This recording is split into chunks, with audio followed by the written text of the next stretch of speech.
to show.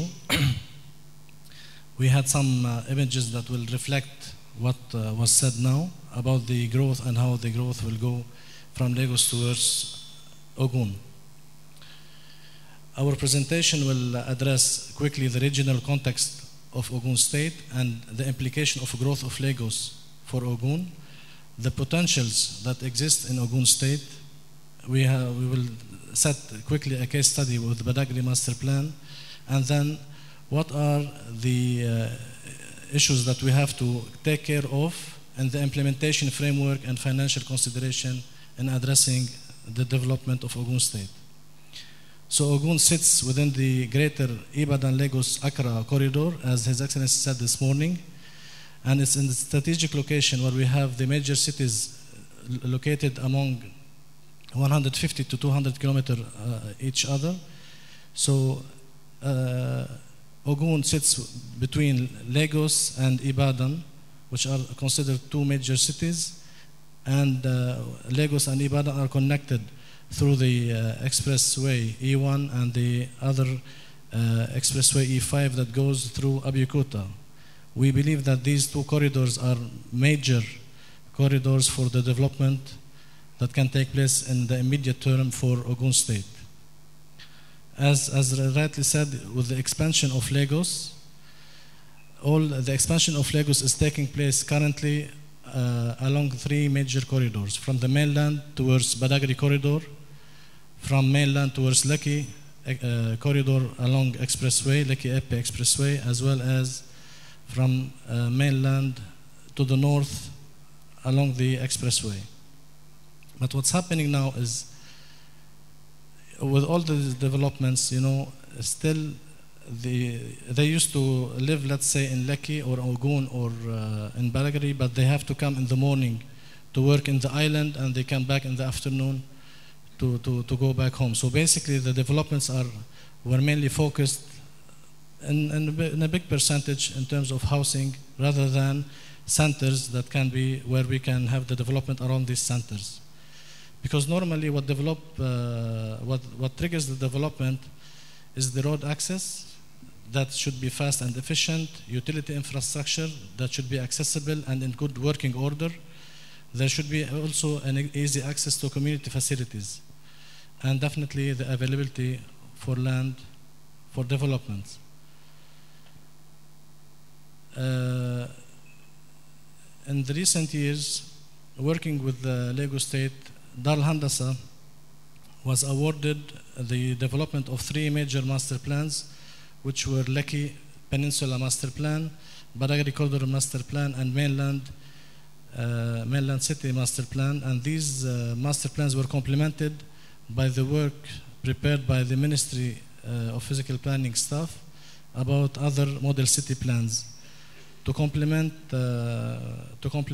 more or less the whole of Lagos State. They are still planning to do Epe Master Plan as well as Ikurudu Master Plans. What's important with this development that we prepared the master plans in a way that people can live and work within the same area. So we created different centers across these corridors, and also we opened up in some areas like the mainland corridor for infrastructure to create developments around this. Having said that, we believe that in the immediate action, we can have, let's say, along the Lagos-Ibadan Expressway, as well as the link to Ibadan through Abeokuta, we can have these major corridors that can be developed. As a foreigner living in Nigeria, I've been in Africa for 20 years, but I never had issues in circulating day or night. One day I was in Ibadan, I had to come back at night to Lagos. Everybody said, you should not leave, it's very dangerous on you. So why should we be afraid of circulating at night when we have a major expressway where we can have along this corridor a lot of activities, whether from hotels, whether from industrial or other activities. And we can see this already happening, coming from the borders of Lagos State up north. We still have a lot of potentials that we can take care of and that we can develop, and we should be circulating 24 hours, 7 days a week. Another potential that we can benefit from is that Badagry Master Plan has been prepared by Lagos State, and it's under implementation considering the Blue Line and other facilities. And it is 80 kilometers borders with Ogun State. We can create synergies, as His Excellency said this morning, not only with Lagos State, but definitely with the whole region, but we can complement each other, benefiting from what was planned, and complement it and develop it further. This can be achieved in short-term solutions as well. So we believe that if we adopt a strategic planning framework for the state, we can be able to manage future urban growth alongside environmental protection, identify new infrastructure projects to improve quality of life. We can provide communities with the tools to sustain their livelihood and drive positive change. We can promote economic, environmental, and social sustainability. We intentionally brand the city to help promote for future investment opportunities. But what I'm here trying to say is that we should not have a replica of the centers along one corridor. We can diversify with the use. We can have mixed-use development for offices with a big percentage of offices, another mixed-use development with big percentage of residential, etc., where we can have the center as well as complement what other centers do less. So this strategic planning framework can outline where urban investment should be targeted, reduces pressures on the center of the state or the main city for infrastructure and housing. So for the Lagos-Ibadan corridor, a regional growth strategy would comprise a series of technical studies that will include a socio-economic analysis that will address the demographic trends, macroeconomic factors, employment baseline, and growth projection. We have to assess the transport, so we have a strategic road network that will feed in and out this corridor. We have to evaluate the airport capacity and public transport network, particularly the rail. Assessment of existing and planned development. We have also to address the utilities in terms of sewage, water supply, electricity, and telecommunication. Institutional and regulatory framework are also important, as well as environmental scoping. The regional development strategy will provide an overarching planning strategy and coordinate major land use distribution with key transport interventions. So when we have the agriculture, as we have, we heard this morning, we have the road that will be able to bring the goods for export or to the industry for processing. We have to identify locations for major new settlements and regeneration areas. We have to target investments in infrastructure to support investment for the infrastructure, improvements to transport and utilities networks. And then in all what we are doing, we have to protect and enhance environmental assets. For instance, we heard this morning we have a shortage of water while we have flooding, when we have rainy season. So why shouldn't we have in this strategy where we can convert the negative energy from the flooding to a positive energy, where we can maybe produce electricity, we can use for irrigation in the dry seasons, and benefit from other development. And by the way, this is something that we are planning to do in the metro city this afternoon, in the launching, where the area that used to be flood will be a beautiful city and a smart city for the future, by doing the necessary protection and training along the river. All this said. Now, how to implement and finance such strategic policy or plans? So we have to address, first of all, the programming and structure, implementation framework, the organization and management, and then we will address the project financing options. Programming and structuring project. Any project development to be implemented, it needs the following key factors. Organization and management, which includes organization development, stakeholder management, and partnerships. It needs to have credible and detailed feasibility studies that will include the project definition, site capacity, land use, stakeholder participation, transport and utilities, and impact assessment. It also should refer to a marketing research and marketing strategy to promote, to have a strategy for promotion, and definitely it will be reflected on the commercial aspect of it. It will be a product development. It will have site analysis and planning, concept design, tender, project, and management. This will be complemented during the construction by site and construction management, and then after finishing the city, we should be careful, or we should take care of the operation and maintenance of what we built. The implementation framework, the issues also to consider is we have to identify the potential projects. Potential projects, also the priority of these projects, which should come first. If we want to provide water, we have to not only provide water for what we have for 5 years, maybe plan it for the next 25 years, in order what we do as infrastructure will not be redone in 10 years' time, but this expanded to feed new areas. Also, if we are planning a road, now maybe we have to be careful or to consider that we have to provide electricity, telecommunication, and other services that will feed any expansion in the future. So also we have the business case that we have to make in terms of the current land laws and investment laws. We have also to consider the feasibility studies as well as the degree of development of infrastructure projects at the regional and local levels, and the organization and management issues. Issues to be addressed in details, the project costing. We have to, at any stage, we have to know what will be the cost of such project. Financing and investments, the options that we have to implement. Incentives for private investors, marketing the project, and human resources.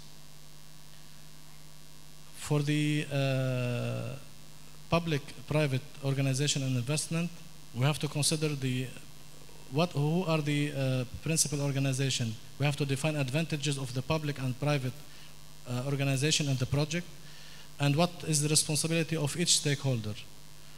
If the current laws also does not attend to all the requirements, we have to check if additional laws are needed. We have to determine the roles and functions of the public and private sector in order to allocate appropriate risks to each party.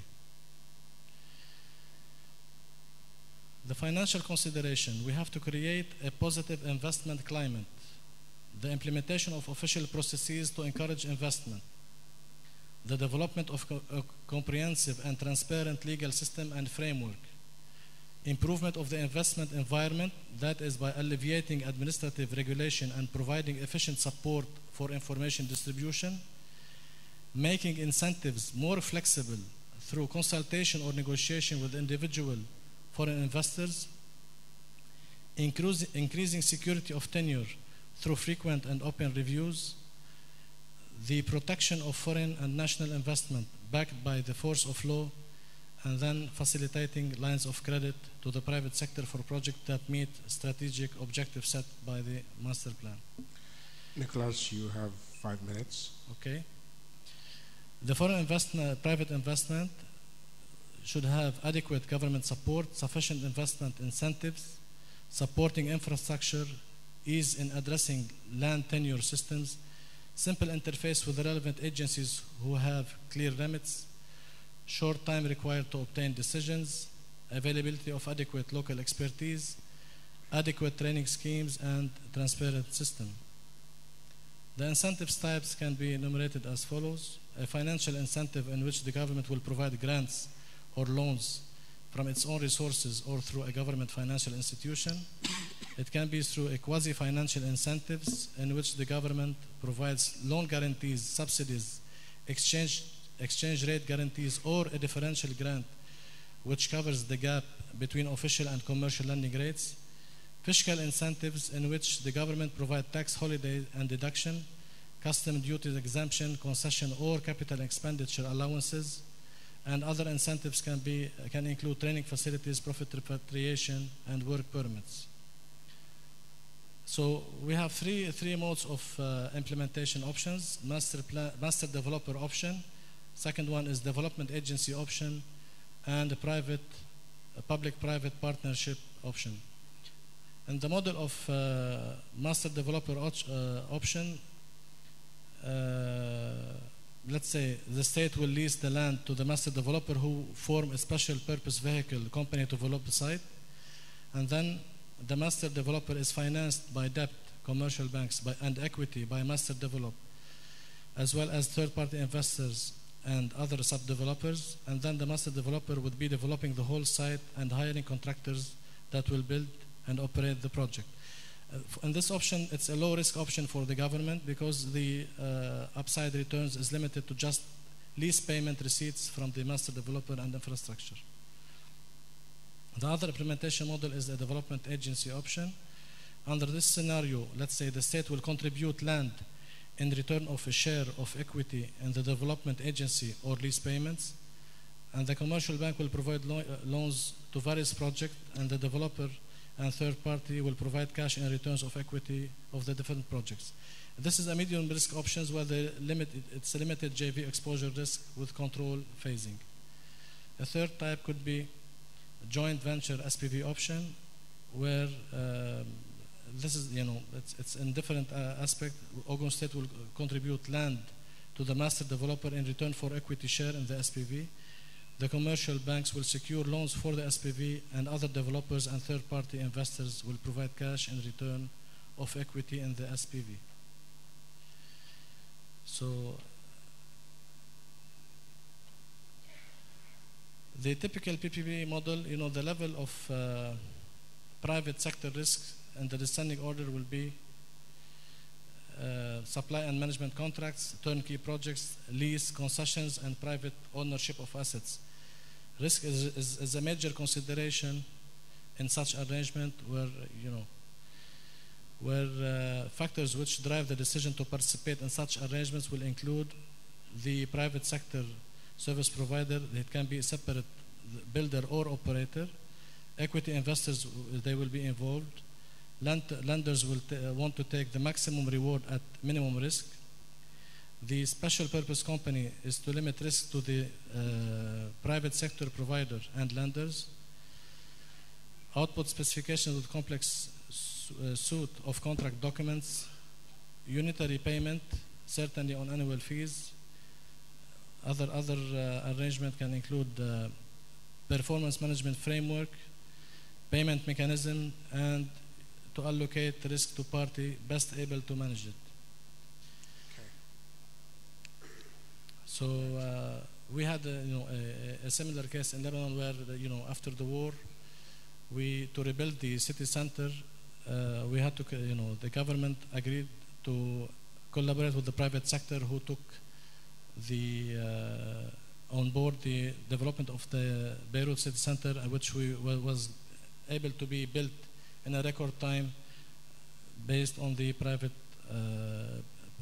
public-private partnership solution. Yes. This comes to my end, and thank you very much.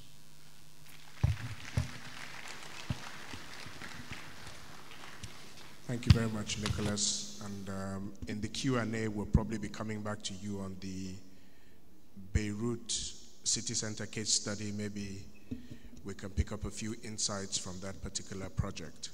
Thank you very much. Please join me once again in thanking Nicholas Riggs for his presentation.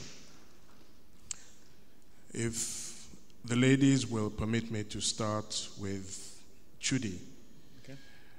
I'd like to just swing straight to you.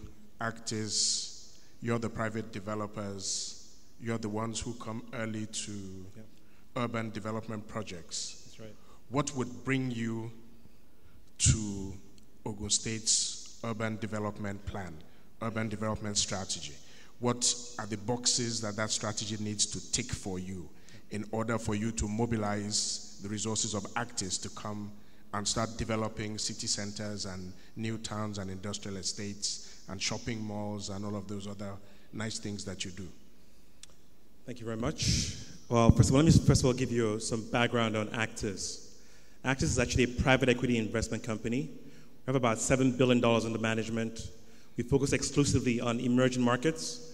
And on the real estate sector, we focused about assets of about $1 billion invested so far in sub-Saharan Africa. In Nigeria in particular, we were the pioneering investors in the Palm Shopping Mall in Lagos. We also did the Ikeja City Mall as a shopping center. We're doing the first green building in Nigeria's history, green certified building called Heritage Place, an office building in Ikoyi. We're also doing the Jabi Lake Mall, which is a $120 million shopping center development in Abuja. We've done other projects as well in West Africa. So the question is why, first of all, would we think of coming to Ogun State as opposed to Lagos or Abuja as I've been doing so far? Well, first of all, I mean, we see Ogun State and Lagos State actually blended. We think the potential is so far unrealized, but the things that we would look for are, number one, what is the visibility on land, securing land for good projects I would like to undertake? So is there a good title? And is also the land well positioned and also well priced? So Ogun State obviously will have to come in and make sure that we feel comfortable as private equity investors that we have solid title on the land parcels. As we go on in this conversation, I'm sure we'll talk about some of the challenges that we've heard about in Ogun State where investors have put some capital into projects only to have a new regime sort of essentially revoke the title and essentially leaving the investors in the lurch. That's a major concern for us. So we have to be clear that there's sanctity of title and it's registrable and that we can bank on it. Another major issue is regulation. So we have to have visibility on the regulation process, the plan approvals. If you're seeking to get approval for a shopping center, an office building, an industrial park, how long will it take? What is the process? So we can actually factor that into our development plans. I think a third thing I think that is important for us is one way that Ogun State can actually work with private equity investors like us and encourage us to come is for them to solve one of the biggest problems for an investor. Who are your off-takers? If you were to build a shopping center, which retailers have you spoken to Ogun State so far that would like to come here? Which companies would like to occupy industrial parks? If I were to invest a couple $100 million into an industrial park, who are the tenants? And I understand from speaking to various Ogun State officials that you're already having those conversations amongst yourselves. But it's important to bring us into those conversations so that we can feel more confident that if we invest capital, there'll be off-takers. It's actually a pretty easy equation if we can come together to make that happen. I'll say those are my top 3 things. Thank you. Okay, thank you. Yeah, I'd like to swing it now to the money side of urban development. What we're talking about here is building for 15, 20, maybe 25 million people. The Ogun State of 2020 and 2025. It's not small numbers, it's not for small children.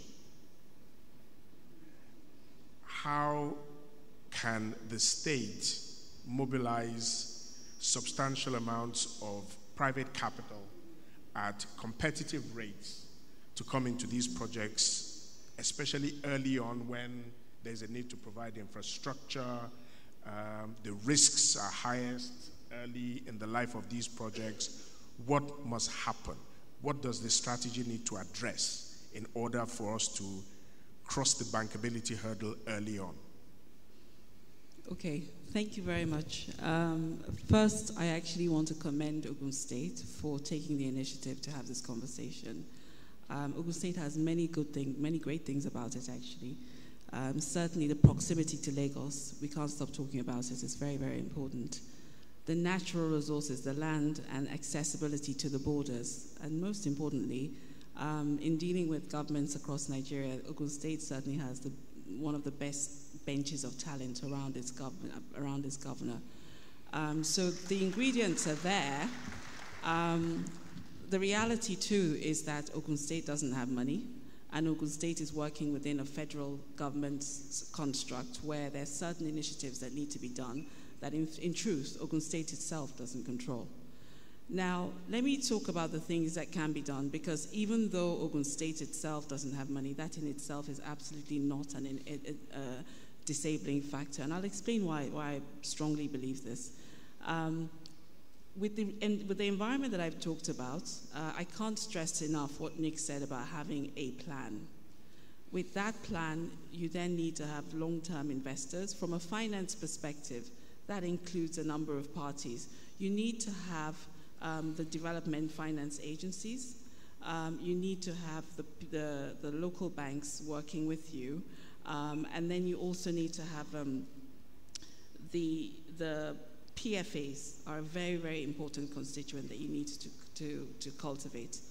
I speak about the PFAs, the local banks, because I do think that the solutions for Africa begin with Africans, with us driving our agenda ourselves. Then we bring in the long-term partners. From a financing perspective, where we clarify and improve the risk-sharing element. Let me explain what I mean just from an agriculture perspective, for example. Along the agriculture chain, the state must be prepared to take risk at the lower end, providing the seedling, which it is doing, providing some of the basic infrastructure, and providing the skills training and the model farms, etc., that it has. It must do that, and it's a necessary evil. It also needs to talk to long-term investors. Like if we can structure the right products where the PFAs are attracted, the DFIs and working with the local banks can bring down the funding rate to make it viable projects for commercial institutions to come in. Commercial institutions will only come in if they can make money. And so we need to, the ingredients are really there. If we leverage on those parties, the other important party is the Nigerian Sovereign Wealth Fund. Two things about that fund. Let's look beyond the money it has itself. The body of people within that institution and the office that institution commands means that there are lots of other sovereign wealth funds or institutions, for example, like the Public Investment Corporation of South Africa, who have dual investment objectives. They have one objective, which is to actually help create real economic growth and create some sort of strategic alliance for their government and make money. So invariably, if we come up with very viable, solid structures for those people, they will come in. Also, one of the other panelists did mention about the fact that we need to have. I've lost my train of thought now. What he had, but let me stop there for now, and we can come back to it again. Okay. Thank you very much, Yvonne. Ogun State is an interesting partner to have in this whole urban development story because it's Ogun State as government as we know it, and Ogun State as OPIC, the private sector arm that's also investing like a private investor for profit. So I'll turn it over to you first, government as government, Segun. What kind of partner will investors and financiers have in Ogun State coming into urban development? What kind of partner can we expect? Okay, thank you very much. We in Ogun State, we realize that we can't fund all these huge projects. So what we try to do is to see where the problems are and listen to the people and investors and try and create an enabling environment. Like for instance, during one of the meetings that we had in Abuja, we realized that the cost of getting C of O's and getting the total package, surveys and stuff like that, was quite astronomical. In some states, it is like as high as 15%, including all the taxes. I went back, for instance, to the DG-Lands, and we were able to, the DG-Lands and I were able to work out a figure, of course, with the governor's consent, to 3%. So what we have is that for projects that we initiate, we offer to the public and to investors process all their documents, including stamp duties and everything, at the cost of 3%, which is the lowest right now of all the states. That's number one. Then number two, another example is the homeowners charter.